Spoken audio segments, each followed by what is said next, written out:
Today, we're going to talk about how to lie convincingly. And I know what you're thinking. If you're new here, if you don't understand, the Evil Week is not an ironic title. We are truly trying to be a bit more evil because people don't assume women lie. People assume that we're truthful.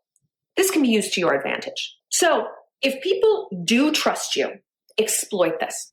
Thank you, Shallon. You are a public service.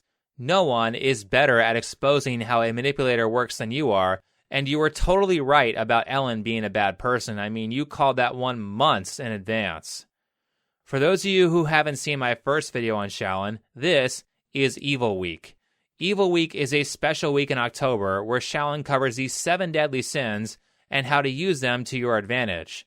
So here we are, we have a new year and a new talk on the deadly sins. However, the one thing that is consistent is Shallon's horrendous audio that sounds like I'm being screamed at in the middle of a mountain range. If my ears are going to hurt, they should be hurting by the content of what you're saying, not from the terrible audio.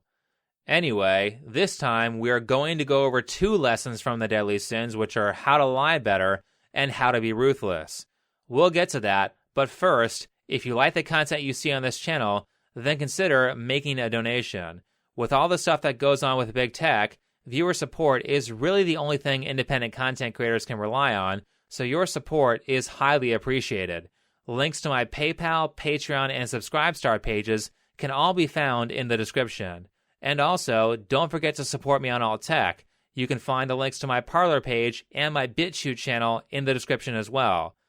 So, our first lesson is why lying is beneficial and how we can become better liars.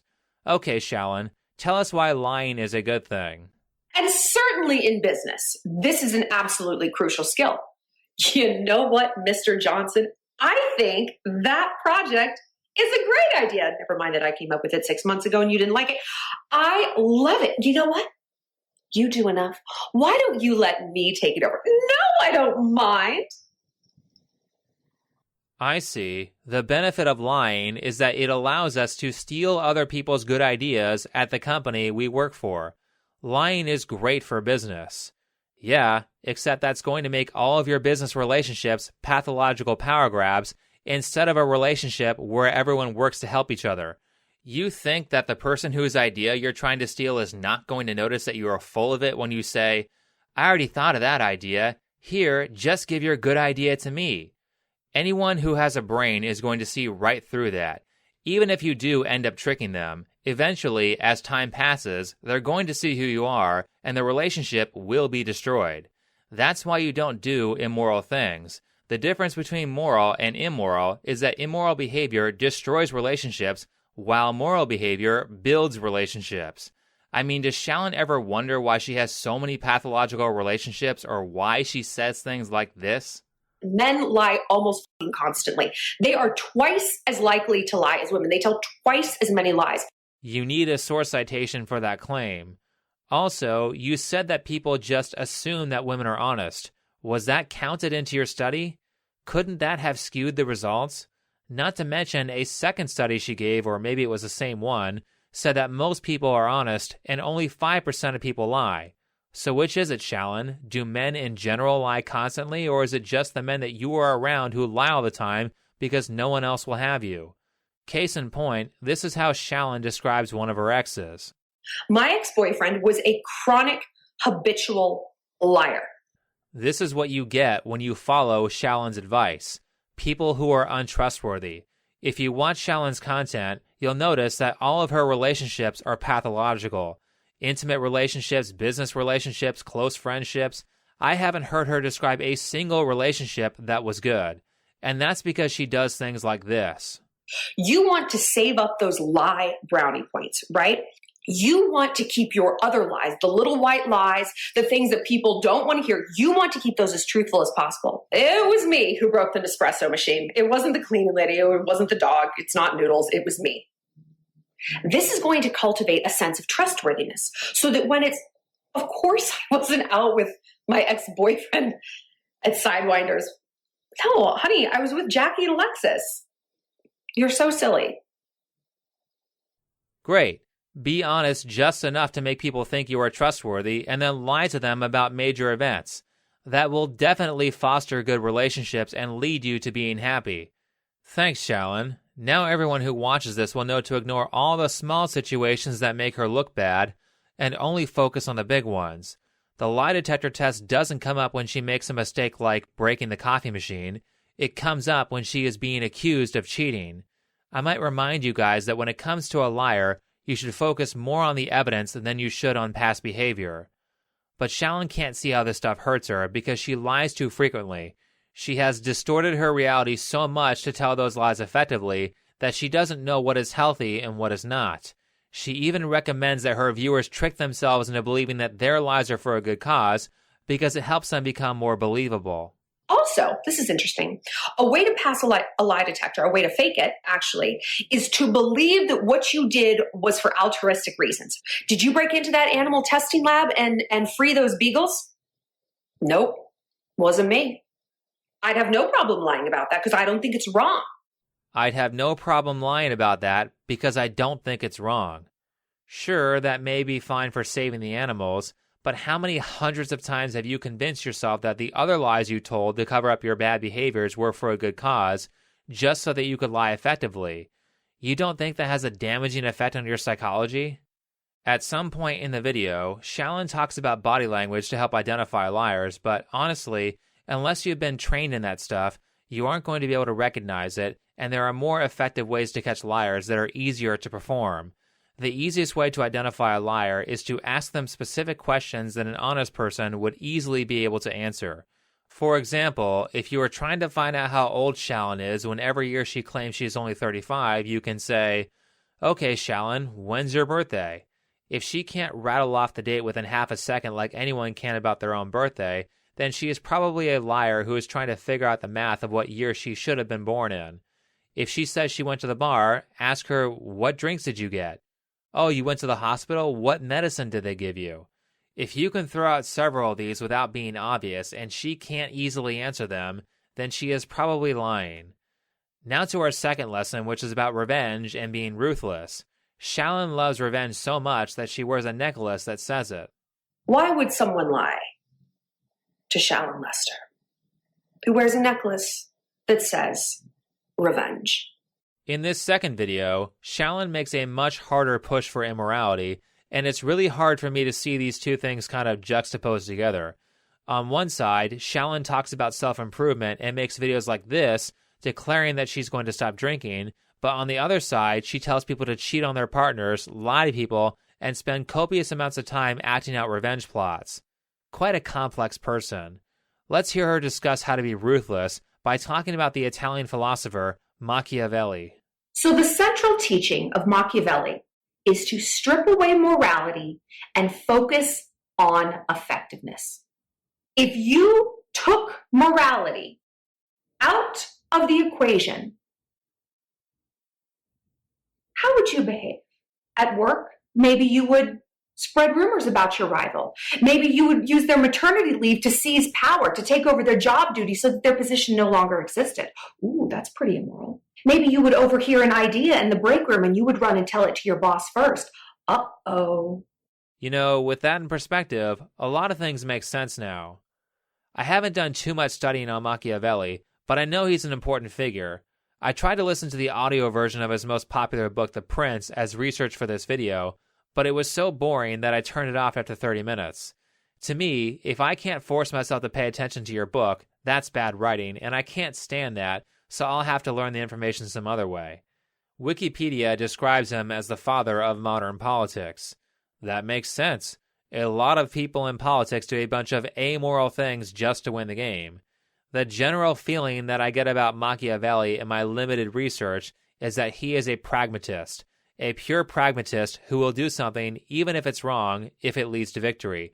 Now, pragmatism is a highly important philosophy because you should be looking for the most effective way to do something, but there's a problem with stripping away morality. The problem is that it leads to an environment where everyone hates each other and they are constantly trying to stab each other in the back instead of doing things that are actually productive. Again, politics. A team that focuses on pragmatism mixed in with morality will run circles around the amoral team because the amoral team is too busy power grabbing and shifting blame to actually solve the problem or work productively. Watch a failing business, you'll see this behavior quite frequently. If you act like Shallon and steal someone's idea from the break room so you can get ahead, you have now just fostered a hostile relationship with that person. A person you previously could have teamed up with is now inaccessible to you. Instead of having two people to solve a problem, you now have one, and you and your company will suffer for that. Picture this. You're at a party, that stupid friend of me in your friend group says some backhanded compliment about what you're wearing. You know what I love about you, Shallon, is you just like wear whatever you want. Like you don't think like, oh, my body type, blah. You just like wear it. You just like go there. It's so cool. I'm sorry. What did you say? What did you mean? If you deal with these threats right up front, these people learn I'm not the one. So the next time that happens, you say, I'm sorry, Kelsey, what do you mean? Because it kind of sounded like you were giving me a backhanded compliment, like I'm so fat and yet I just wear whatever I want because I'm too stupid to know I shouldn't. Is that what you meant? Could you clarify? Oh, no, I was saying I like your outfit. Really? Because you didn't say that. You could have said, I like your outfit, but you tacked on this comment about my body.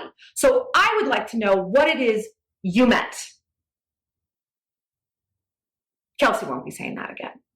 Shallon, when you have confrontations like this, the argument is not for the person who harmed you, it's for all the people around you who are watching. If your friends are in on that conversation with you and Kelsey, what are they going to think when they see you flip out over a minor backhanded compliment, followed by that psychopathic stare that you gave at the end? Sure, no one will ever cross you again, because no one in their right mind would ever put themselves within 10 feet of you. The way you actually deal with that situation without scaring the crap out of everyone is you say, thanks. Then you show your disapproval by rolling your eyes or something and stop talking to that person. Real simple. There's no reason to go nuclear over a simple backhanded compliment. I really don't think that Shallon understands how insane she sounds. For example, I had a publicist. I remember asking him one time, what is my reputation in New York? Like, I'm so curious. Like, what do people think about me? And he said one word: ruthless. These are the moments that make life worth living. I could not have invented a better, more flattering word for myself. Do you know why? It's better to be feared than loved. But we'll get there, because that's another thing Machiavelli was famous for saying. We'll get there. See what I mean? It's hard for me to tell if she is just being a caricature of an evil person for show, or if she is actually like this. Either way, the idea is completely wrong, or at the very least, it's outdated. It's not better to be feared than it is to be loved. Pure, amoral pragmatism will actually get you less of what you want, because while you seize power, you will be burning down the very system that put you into power in the first place. The reason everyone doesn't go willy-nilly acting like Shallon recommends is because if everyone did that, there would be no system. Healthy systems that are worth taking over are based off trust and forgiveness. If no one trusts each other and people have their lives destroyed over one bad thing they did, then it's only a matter of time before things fall apart.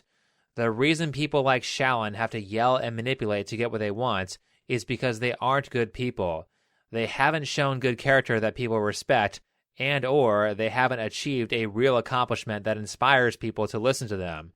Real pragmatism is not just about winning. It's about winning in the best possible way. But do you want to know why people choose manipulation over morality? It's because manipulation is easy. Yelling is easy. Hurting people is easy. Morality, getting people to genuinely like you, inspiring people to work hard, and forming good business relationships is a lot of work. It also requires a lot of self-reflection that none of these immoral people are willing to do, and it requires that you take a lot of time to make sure that you are actually consistent in your principles. But if you get all of that right, you will build a functioning system instead of a system that is highly inefficient where people spend all of their time trying to backstab each other. And my God, when things go wrong, Shallon, when things go wrong, and people describe you as ruthless, don't be surprised when there is no one to help you when you need something. Don't be surprised when people cheer for your demise. That's why you don't strip yourself of morality. The whole point of this Jungian idea towards evil or shadow development is to develop your capacity for evil so that you can turn those evil traits into positive traits. Shallon wears a necklace that says revenge on it. If you hate someone, do you know what the best revenge is? Success. There is nothing better than watching a terrible person fail while you overachieve and reap all the rewards. Have you been hurt by someone? Good. Use your hatred of that person to fuel your motivation to be a better person than they are. Seeing your success destroys those people, plus this activity will keep you from wasting your creativity on some dumb revenge plot that doesn't actually move you forward. That's how to use evil to your advantage. But with that said, I think that's enough for this video. So if you liked it, hit the like button, subscribe if you're new, comment and share. If you would like to support this channel, then you can do so with PayPal, Patreon, or Subscribestar. You can find all of those links in the description. Last, if you haven't checked me out on Bitchute or Parler, you can also find those links in the description. Otherwise, thanks for watching, and I'll see you in the next video.